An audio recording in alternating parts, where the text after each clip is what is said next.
Across the entirety of cinema, filmmakers have used a wide array of production techniques and storytelling quirks to set them apart from the crowd, striving to define their unique artistic voice, their style. Auteur theory.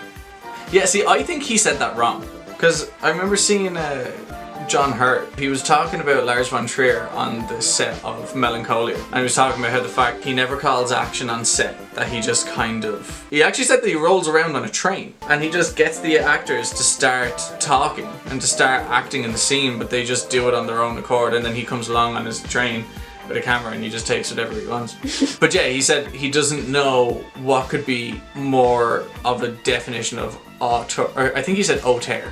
Say auteur. But I don't want to say auteur and sound like a fucking idiot. Auteur theory examines filmmakers that have such an unmistakably personal style, they become the author of the work. As soon as you see black and grey environments dotted with a few twisty trees here and there, you know you're watching a Tim Burton film. Especially if Johnny Depp shows up in fucking Herald to here. If everything looks like it's been made out of acrylic paint and sugar paper, you're probably watching a Wes Anderson film. Other examples include how characters speak to one another on screen. From the ultra fast-paced dialogue of Aaron Sorkin's intricate screenplays, to the bumbling, tripping over sentences fashion of Woody Allen's work. That's essentially how I feel about life. Full of loneliness and misery and suffering and unhappiness. And it's all over much too quickly. But style itself goes further than that, because it also applies to emulation and copycat work. You're still here? It's over. Go home. Oh, you're expecting a teaser for Deadpool 2. Well, we don't have that kind of money. Following the release of The Matrix in 1999, its style seeped into countless subsequent films in the decade that followed. The Matrix is everywhere. Take X-Men for example, their first big screen debut in 2000. Would they not have been wearing their iconic yellow and blue suits if it wasn't for Morpheus and the gang looking much cooler in long black leather trench coats? Visual style is as much a part of cinema as sets and actors are. It is the pair of tinted glasses through which the director wishes us to view the world they are presenting to us. It can be as bold and striking as the monochrome alleyways of Robert Rodriguez's Sin City, or as painterly and hush as Takeshi Kitano's Hana-Bi.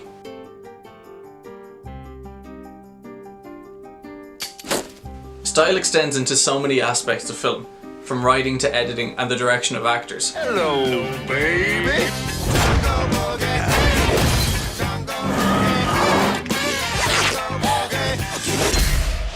Quentin Tarantino's work is perhaps the most stylish of all modern Hollywood filmmakers, mixing the thrillingly pulpy subject matter of multicultural grindhouse cinema with a complex blend of nail-biting tension, human drama, and irreverently comedic sequences. Is she dead?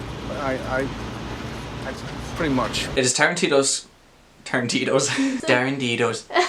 Sounds like a nacho. Got my bag of Tarantinos. It is Tarantino's skill at writing dialogue, however, which ties these ingredients together so that they function as a whole, making his style of screenwriting the most prevalent of all. I understand your trepidation in repeating it. 1, 2, 3, 4. Darren Aronofsky's Requiem for a Dream is lauded for its revolutionary editing style, inadvertently helping to forge the fast pace of modern action cinema and music videos. Style is not to be confused with genre, which groups films together with similar narrative structures or settings. Genre refers to westerns, horrors, science fiction. The Hateful Eight and There Will Be Blood are both westerns, but they share almost nothing in terms of style. In fact, Tarantino's film has more in common with the claustrophobia of John Carpenter's The Thing, a science fiction horror. Style is what we as audience members use to divide and group films together into categories of other works which share specific similarities. It is also a contributing factor to an individual's attraction to one filmmaker over another, proving to be a crucial component of our enjoyment in the art form. It is visual style, however, which is the most polarizing, and often looked down upon as nothing more than polish, a flashy coat of paint, thinly brushed on. To demonstrate my point, I will pit the work of two contemporary filmmakers against one another, that of Nicolas Winding Refn and Belgian filmmaking duo the Dardenne brothers. The Dardennes have received much deserved praise for their efforts in the social realist genre, with films such as The Kid with a Bike, 2 Days, One Night, and The Silence of Lorna under their belt. These films aim to strip back all sense of visual flair, presenting raw, character-driven storytelling in its place.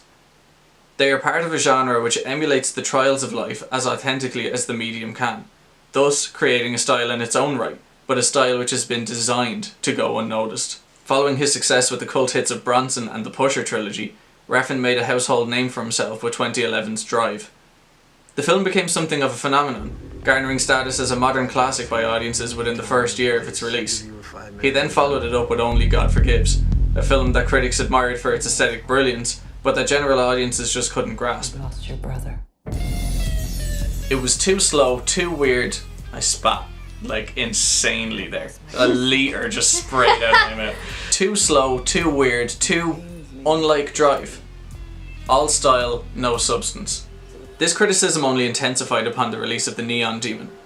A vicious and visceral look at the dark side of vanity in the modelling world, the film was accused of being as empty and vapid as the industry it had chosen to scrutinise.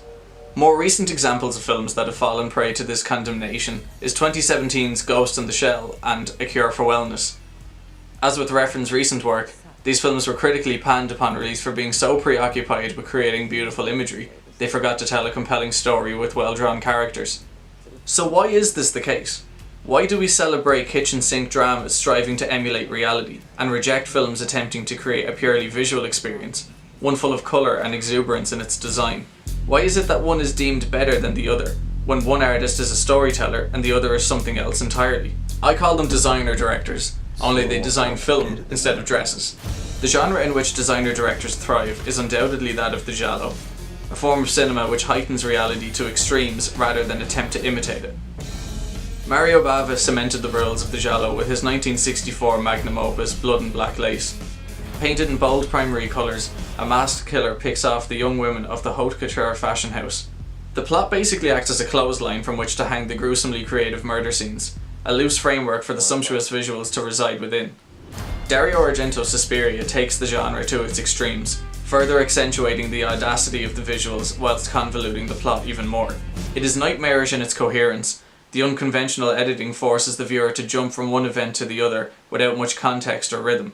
As is frequently the case while dreaming, we often find ourselves transporting from place to place with the details in between muddled or skipped over entirely.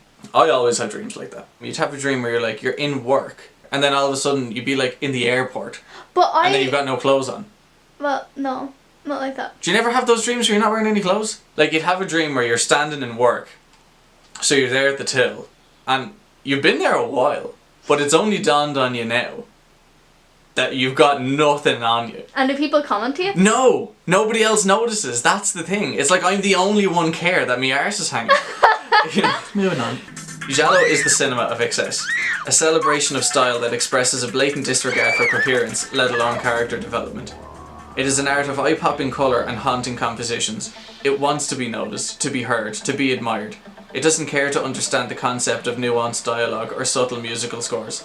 It's too busy relishing in its own artistic splendour.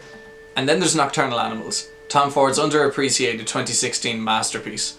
Seamlessly weaving three narratives into a sleek, singular whole, the film tells a story that deals with the primary themes of guilt, pain, and revenge. You scared me the last time we talked. Hey, Turk! Seamus McGarvey's jaw-dropping cinematography presents the subject matter to us in a fashion that is an arresting blend of giallo conventions and modern art, resulting in a beguiling tale that will leave you thinking on the consequences of your actions long after the credits roll. It's fun to kill people. We should try it sometime.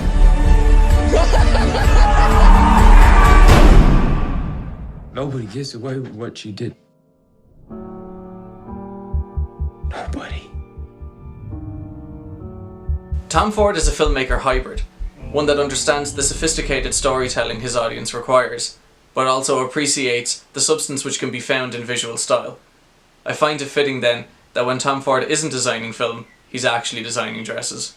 But what do I know? You can buy Blood and Black Lace and hundreds of other cult cinema titles on Blu-ray from Arrow Video. You can get Suspiria from Nouveau Pictures. The Blu-ray looks fantastic. The links to their websites are down below, so check them out. You can also buy their products from Zavvi.com, Amazon, HMV.com, or in store at your local Tower Records. If you don't know, Arrow Films are distributors which source and restore pieces of cult cinema which would otherwise be forgotten in time. They do fantastic work and deserve credit for celebrating these movies because they are incredibly important and interesting. Thank you so much for watching. If you like this video, sure give it a like and a subscribe. And if you want to see more, Zoe has some great content on this channel too, so go check it out. But what would she know?